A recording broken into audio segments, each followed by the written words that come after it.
Okay, good morning, everyone. Thank you for coming to the early version. Perek Zayin Mishnah Daled. Lokach b'char lemishteh benoi or leregel. The person bought a firstborn animal for his son's wedding party or for the regel, for the yontif, for the holiday. And then it comes out at the end that he doesn't need it.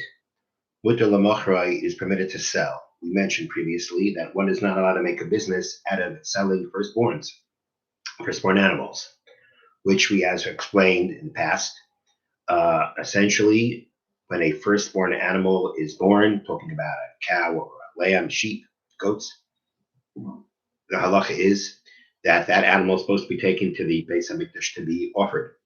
If it gets blemished, it belongs to the Kohen, but the Kohen can give it to anybody that he wants. So for you to go ahead and make a business out of, for Yisrael, at least the Yisrael, to make a business out of taking firstborns and selling them, we said before, now to do that, because even if it's blemished, which allows you to slaughter it and eat it, or the Kohen, or wherever he gives it to, you're not allowed to work with it, not allowed to shear it. Therefore, we don't want you holding on to animals to sell, to make a business out of them, because we're afraid you're going to use them. So here, the Mishnah is talking about a situation where you are permitted to sell a firstborn. Not making a business out of it, but you're allowed to sell it. And that case is where you bought a firstborn and a blemished animal from a Kohen. And now you bought that animal from the Kohen. You were allowed to buy it from the Kohen. You certainly were allowed to buy it from the Kohen. It was something that it's his animal. He has a right to go ahead and sell it. And that's what he did. He sold the animal to you. And you bought that animal not for the purpose of reselling. That would be a problem. But you bought it for the purposes of using it for yourself, using it for your son's wedding, using it for yontif. And at the end, it comes out you don't need it. In that situation, being that you originally bought it for personal purposes in a permissible way, you're allowed to now go in and sell it after you don't need it. Because again, you didn't buy it for the purpose of reselling it. You bought it for your own purposes of using it. At the end, you didn't need it. So I can go ahead and sell it. You're not going to just leave it around. Now, as we mentioned before, this would apply to a blemished animal. Now, essentially, in the times of the Beis HaMikdash, if the animal was unblemished, the Kohen would not be able to sell it to you. Nowadays, there is no Beis HaMikdash, so even an unblemished animal cannot be offered as a sacrifice. The Kohen can sell you the unblemished firstborn, but you can't use it until it gets blemished. At the same time, when we say here that when you bought it for personal purposes, permissible purposes, now you don't need it, you're allowed to sell it, Rav explains that when you sell it, you have to sell it for cost price. You can't make a profit out of it. Then everybody really like doing business with a firstborn animal. Okay, that's the first part of the Mishnah. We also spoke about how a person cannot make an occupation out of selling non-kosher animals, to basically collect, store non-kosher animals for the purpose of selling.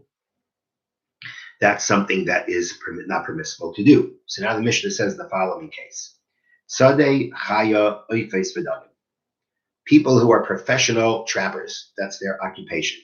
And they trap either wild animals, birds, fish. Shenizdamnu lahem minei tamein. And now in their trap, what showed up in their trap now? They weren't trying to trap a non-kosher animal, but that's what showed up. The trap was set for kosher animals. Now it came out that a non-kosher animal got trapped. So what's the halacha? You got to let it go because you can't sell it? The answer is no. The first opinion of the Mishnah, Tanakama, says that you're allowed to sell it. The problem is when you intentionally try to go ahead and get non-kosher animals to sell. To go ahead, if it came out that you landed up trapping a non-kosher animal, then the halacha is it is permissible to sell. Rabbi Yehuda says, Af misha nismana loy lefi darkai. Even someone to whom such a non-kosher animal happened to come his way, he can take it and sell it.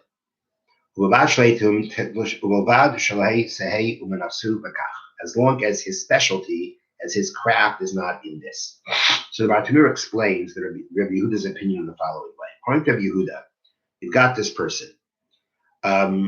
This person his regular business is not trapping, but occasionally he does trap. And this person, according to Rabbi Yehuda, the occasional trapper, who also landed up trapping in his occasional trapping a non-kosher animal, is allowed to sell that animal. He can keep that animal, sell it, as long as it's not his craft, which means if when he occasionally traps, he does trap non-kosher animals, which he's not supposed to do, but that's he traps non-kosher animals. If that's what his specialty is, so to speak, then even in a case where he accidentally landed up trapping the non-kosher animal, it came his way, it landed up in his trap, he has to let it go. He can't sell it. But if it's not his specialty, it's not a specialty to trap non-kosher animals. When he occasionally traps animals, he traps kosher animals. That's what he does. In that case, where he's an occasional trapper, and it comes out that this non-kosher animal ended up in his trap, then the halacha is that he's allowed to sell that animal. Now, the difference between the first opinion and this opinion is because the first opinion was Sunday. That means trappers. That is their profession. According to the Tanna Kama, the only person who lands up trapping a non-kosher animal and is permitted to sell it is only a professional trapper. Rabbi Yehuda says even a person, it's his occupation. According to Rabbi Yehuda, if it's not his occupation, he occasionally traps, and as long as it's not his specialty to trap non-kosher animals, he is allowed to go ahead and sell that non-kosher animal that landed up in his trap. According to the Tanna Kama, that person would not be able to sell it. Because according to the Tanna Kama, the only reason why we let the trappers sell this animal that landed up in their trap is because there was this tax on the trappers. And in order to alleviate the burden of the tax on the trappers, the Chafetz said, if it comes accidentally, so to speak, he didn't mean to trap it, he just meant to go ahead, it landed up in his trap, then the halacha is that he's allowed to sell it. But that's only because it's the Chachamim permitted it in order for him to ease that burden of the tax. And actually, the commentaries point out that even in a place where there is no such tax, the Chachamim across the board said, if your occupation is trapping and a non-kosher animal lands up in your trap, you can sell it. That's according to the Tanna Kama. But according to the Chachamim, according to Yehuda, even if you're not, of course, according to the first opinion, only if that's your occupation. According to Yehuda, even if it's not your occupation, you occasionally trap, as long as your specialty is not in trapping non-kosher animals. When the non-kosher animal lands up in your trap, you would be allowed to sell it according to him. The Mishnah concludes, the sages forbid. Now, that means the Chachamim forbid what Rabbi Yehuda said, that the occasional trapper who lands up with the non-kosher animal's trap is allowed to sell it. In essence, if it only goes that far, the Chachamim and the first opinion is exactly the same thing. There's got to be a difference between that.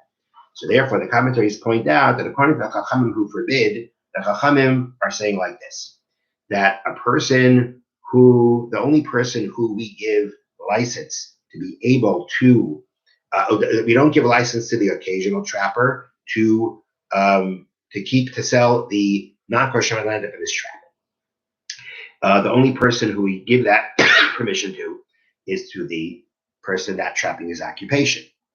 But what comes out is that the commentaries explain that this Chachamim mentioned after Yehuda are actually more lenient than the first opinion. According to the first opinion, even a trapper can never intentionally go and try to trap a non-kosher animal. He can't do it, only if it's unintentional. According to the Chachamim mentioned at the end of the Mishnah, they would even allow a trapper, in order to pay off this special tax that's put on the trappers, he could actually go out and hunt and trap an unkosher animal. These Chachamim are more lenient. They would say a professional trapper, a person who's trapping as his occupation, who has this special tax put upon him, in order to alleviate that tax, he could actually go out and catch unkosher animals. Okay, now let's say HaMitzvot.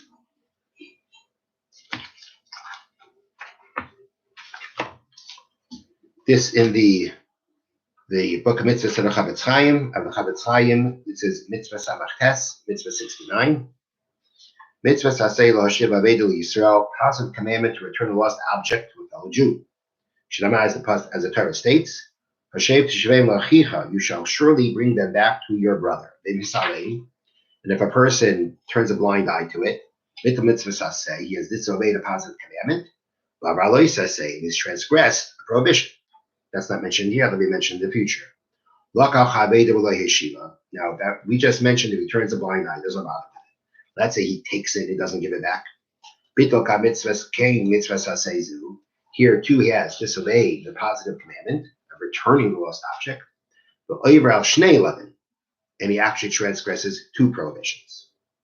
Afilu Russia, even to a person who is classified as a Russia, as an evil person, a person who intentionally sins, mitzvah lahachzer aveda, it's a mitzvah to return a lost object. Although, however, exception to this rule is, if a person eats non-kosher animals in spite, it's not out of desire, it's in spite. He's being spiteful to God. Machal Shabbos b'farhesia, or someone who transgresses Shabbos publicly, that person he's even worse than a Russian, worse than a Russian. He's called an apikar, he's called a heretic. And to him you're not allowed to return the lost object. Again, this is all done intentionally, in case of done intentionally. Let's say you find something that it's beneath you to bother with it. And let's say, and the point is that even if, let's say, this would have been your object, you wouldn't have to bother with it. It's some kind. Let's say it's an animal. Your animal. If your animal was out there in the field, got lost in the field, it would be beneath you because of your status to go ahead and retrieve the animal yourself. You're not obligated to get involved in someone else's animal that got lost. However, if this person wants to go beyond the letter of the law, Isaac can do so, but bracha and a blessing should come upon it. The classic example of this is what's called zaken, an elder, which means the Torah scholar. As a Torah scholar, he has a certain honor that he has to keep up. So he would be someone that would not bother with animals, even if his own got lost, to retrieve it himself. He essentially is exempt. But the Chavetz Chaim is saying if he wants to go beyond the letter of the law to fulfill the mitzvah, he's allowed to. And he gets a blessing for it. Because of Rabbeinu Yaina, and Rabbeinu Yaina writes, Rabbeinu Yaina was a Rishon from the early authorities.